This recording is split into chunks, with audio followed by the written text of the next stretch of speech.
until the morning of April 26th. As you sip your coffee in the kitchen, you open the newspaper and see the headline: Reichsbank Executive Order number 133. The decision is final. All citizens must immediately surrender their gold to the state. Failure to comply will result in heavy fines and imprisonment. Before you can process the shock, your eyes catch the other news. Your savings account, already frozen twice in the past 18 months, is now even more restricted. Worse, an emergency property tax has been imposed on your beloved apartment. A tax you never voted for, never heard of 6 months ago, and whose value is determined solely by the government. In that moment, sitting alone at your kitchen table, you realise the painful truth that millions throughout history have discovered too late. You don't truly own what you think you own. Right now, you're merely holding it, managing it, paying taxes on it. But when a state enters a sufficiently severe financial crisis, the thin line between ownership and custodianship can disappear overnight. And believe me, it happens fast. This is not a conspiracy theory. This is the naked reality of modern history. It happened in Germany in 1923 and 1933, in the United States in 1933, in Cyprus in 2013, in Greece in 2015, in Argentina in 2001, in Venezuela in 2014, and in Lebanon in 2019. The mechanisms change, but the outcome is always the same. When governments go bankrupt, they don't disappear. On the contrary, they become hungrier, and they feed on the most visible, most recorded, and most accessible assets held by their citizens. That's why the critical question, one no one asks in time, but everyone asks when it's too late, is this: what can't they take? Notice, I'm not asking what they shouldn't take, or what would be illegal for them to take. Because in a crisis, laws are rewritten with the morning's headline. The question is structural. Which assets, by their nature and physical properties, resist seizure, freezing, and forced conversion? That's exactly what this video is about. Let's be clear, this is not a prepper guide or financial advice. This is a historical analysis of what has survived past collapses and why. The pattern is there, not hidden. It's just often ignored. Let's begin. But before we continue, we need to ask, why do governments seize assets in the first place? To understand what resists, we must first understand the mechanism, because most people get this wrong. They imagine soldiers at the door, dramatic scenes of confiscation. Yes, that happens sometimes, but it is the least efficient method. In a financial crisis, the state's greatest weapon is not physical force. It is administrative access. Let me explain what that means. When you deposit money in a bank, you no longer own that money. Legally, you have simply extended an unsecured loan to a financial institution. What you hold is not a real asset, but a claim, a number on a screen. That number is subject to the rules of the country your bank operates in at that moment, and in a crisis, those rules can change with a single signature. Cyprus, 2013. The government didn't send soldiers to anyone's home. Over a single weekend, it simply changed the rules. Deposits over €100,000 were seized. Depositors at the Bank of Cyprus woke up one morning to find 47% of their money gone. This was not legally considered theft. It was called a bail-in, a bank rescue operation. This concept had been quietly embedded into the system years earlier. No one noticed, until that day. The money didn't move, only the rules did. Greece, 2015. Capital controls arrived overnight. People lined up at ATMs able to withdraw only €60 per day. Those with six-figure savings watched helplessly as their money became inaccessible. It wasn't technically confiscated, but functionally, it was no longer theirs. Because there is a rule: if you cannot access your money, you don't have money. You have a memory. Argentina, 2001. The infamous Corralito. Bank accounts were frozen. Dollar-denominated savings were forcibly converted into local currency at an artificial exchange rate set by the government. Someone with $100,000 on December 1st saw its value reduced to just $25,000 by February. The government didn't steal it. It redefined, converted, and managed it. The pattern is always the same. Governments don't need to physically take your assets. If they can freeze them, convert them, or change the rules of access, they control them. So the real question becomes, which assets exist outside administrative reach? Laws may attempt to cover everything, but some assets, by their very nature, exist in a domain where the state cannot reach them, either physically or digitally. They reside in a container no government has ever successfully opened. Historically, 5 main categories have resisted these pressures. Let's examine them one by one. First category, knowledge and skills. This is the most seizure-resistant store of value in human history. Yet, it appears on no balance sheet. Consider the Jewish professionals who fled Germany between 1933 and 1939. Doctors, engineers, physicists, musicians. They left everything behind. Their real estate was confiscated, their bank accounts frozen, their gold surrendered, their art looted. But they carried one thing with them that the state could neither stamp, record, nor freeze: their skills. Albert Einstein arrived in the United States in 1933 with almost no material possessions. Within weeks he secured his place at Princeton. His wealth was not in a bank. It was in his mind. And the moment it crossed a border, it regained value. This is not unique to Nazi Germany. From Vietnamese boat people to Syrian refugees, the same pattern repeats in every crisis. Those who recover fastest are not those who bring the most cash, but those whose skills immediately generate value wherever they go. A surgeon fleeing a collapsing country is still a surgeon. A software engineer is still an engineer. Their productive capacity is embedded in their nervous system. No executive order can extract it. But we must distinguish between institutional knowledge and functional knowledge. Your diploma is a piece of paper. If the issuing authority collapses, it may lose meaning. But if you know how to code, repair engines, diagnose illness, or grow food, your skills are liquid in every civilization, in every century. Currencies change, needs do not. Financial advisors rarely emphasize this, because they cannot monetize it. But in an environment of confiscation, invisibility is the key. Second category, portable physical assets held outside the system. Gold is the first thing that comes to mind, and it has passed a 5,000-year test. Gold is not speculation, it is metallurgy and history. But people make a critical mistake. They think owning gold protects them. It doesn't. The form in which you own it determines whether it protects you or exposes you. Gold stored in a bank safety deposit box is not outside the system. It is at the very centre of it. A single emergency decree can grant the government access. In 1933, when President Roosevelt issued Executive Order 6102, mandating the surrender of gold, those who stored it in banks had no choice. Individual intent didn't matter. Institutional compliance was sufficient. The principle is simple. The resistance of an asset to confiscation is inversely proportional to its institutional visibility. An asset held privately, in a place known only to you, is structurally different from one held in a registered vault. One can be taken administratively, the other requires physical search. The same applies to precious stones. A flawless diamond, small enough to fit into a shirt button, yet worth $20,000, is one of nature's most dense and portable forms of wealth. We now reach a critical inflection point: invisibility and transnational movement. In every modern conflict, refugees have crossed borders carrying assets that metal detectors cannot detect. Customs officials cannot identify, and no registry records. History brings precious stones onto the stage here. In 1940, a Jewish family fleeing Belgium sewed diamonds into the lining of their coats and crossed 4 borders. They had lost everything, but those small stones sustained them for 3 years, converting into local currency at each stop. This is not cunning. It is physics. An asset small enough to hide, valuable enough to sustain life, and entirely unregistered exists outside administrative reach. But it comes with trade-offs. It is illiquid, requires expertise, and carries risk of physical loss. No asset is simultaneously perfectly safe, liquid, and seizure-proof. Anyone claiming otherwise is selling you something. Third category, decentralized digital assets. Before 2009, this option did not exist. But today, there is something unprecedented in human history. You can store wealth in your memory. It sounds like science fiction, but it isn't. If you memorize the 12 or 24 words that control a Bitcoin wallet, you carry the key to your wealth in your mind. There is no physical object to seize, no account to freeze, no institution to pressure.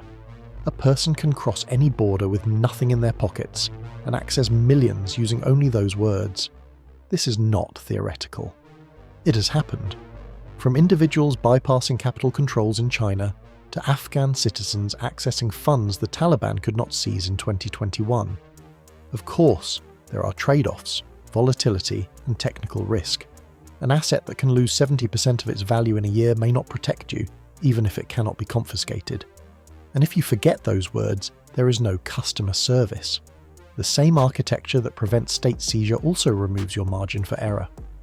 Fourth category: foreign assets held in stable jurisdictions.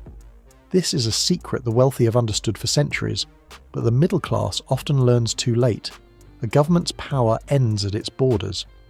In Argentina's 2001 crisis, a depositor with $100,000 in Buenos Aires lost 75% of its value through forced conversion. But another Argentine with the same amount, just 90 minutes away by ferry in Uruguay, lost nothing. Argentine law could not reach it. Same person, same amount, same currency, different jurisdiction, completely different outcome. This is not tax evasion. It is jurisdictional risk diversification. Those who survived Weimar Germany's hyperinflation held assets in Switzerland or the Netherlands. During the 2015 Greek crisis, those who moved funds to Germany or Luxembourg before restrictions were imposed preserved their savings. Those who acted early were protected. Those who waited lost access for weeks, and many lost significant value permanently. The mechanism is always the same: jurisdiction. A government in crisis will use every tool within its borders, but beyond those borders, it is powerless. A court order from Buenos Aires does not bind Zurich. A decree from Beirut cannot freeze an account in Singapore. Of course, this strategy carries its own risks. In 2013, those who fled Greek risk by moving funds to Cypriot banks found themselves trapped again. Choosing a jurisdiction is not just geography. It is selecting a legal tradition built over centuries. Places like Switzerland and Singapore are chosen for that reason. Assets held beyond a government's administrative reach cannot be unilaterally destroyed by it. This is not a guarantee, it is an architectural reality. Fifth, and perhaps most important category, social capital and community networks. This is an asset no economist can chart, no financial advisor can package, and no government can see. Yet in every societal collapse, it has been the strongest predictor of survival. During Argentina's 2001 collapse, when banks shut down, people created barter networks. At their peak, 6 million people participated. A baker exchanged bread for a haircut. A mechanic repaired a teacher's car in return for lessons for his children. The ones who thrived were not those with the most money, but those with the most connections. Those who were known, trusted, and embedded in their communities. Social capital cannot be seized. Relationships cannot be frozen. Trust cannot be subjected to capital controls. Reputation cannot undergo a bail-in. No government can prevent your neighbour from knowing you as an honest person and offering you a meal when times get hard. When the Soviet Union collapsed in 1991, those dependent on official salaries and the state struggled. Those with extensive informal networks, known as Bleit, survived. Even studies after Hurricane Katrina in 2005 showed the same pattern. The fastest to recover were not the wealthiest, but those with the strongest social ties. Think about what this means. When a financial collapse hits, governments will attempt to consume every asset within administrative reach. They will use banking systems, tax systems, legal systems, and if necessary, the full coercive power of the state. Not because they are evil, but because they are insolvent. Insolvent structures consume whatever they can access to survive. This is not ideology, it is mathematics. But there is one domain the state can never reach: social capital. The invisible wealth stored in the minds, relationships, and habits of other people. It is valued through trust, reciprocity, and shared history.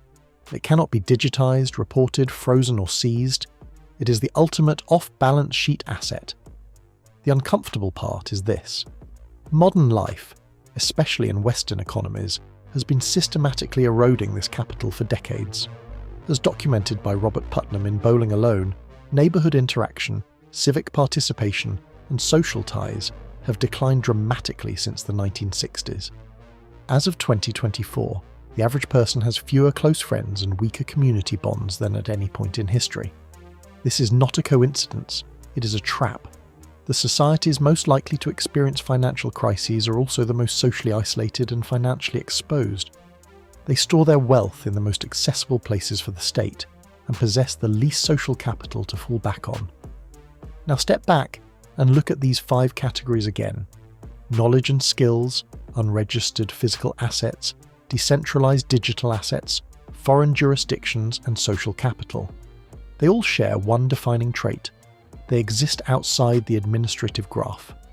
Modern states do not manage you directly, they manage systems.